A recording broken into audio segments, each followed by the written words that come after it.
আপনারা ফেসবুক চালাইতে dark mode করে নেবেন, তাহলে আর আপনাদের চোখের সমস্যা হবে না। তার জন্য ফেসবুকে চলে আসুন, তারপর ফেসবুকের প্রোফাইল ক্লিক করুন।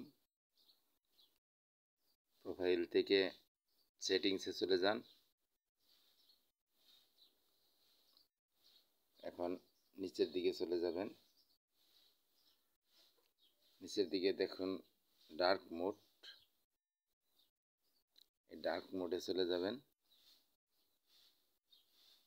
ডার্ক মোডে এসে এখানে অন বাটন অন করে দিবেন, এটা অন করে দিন।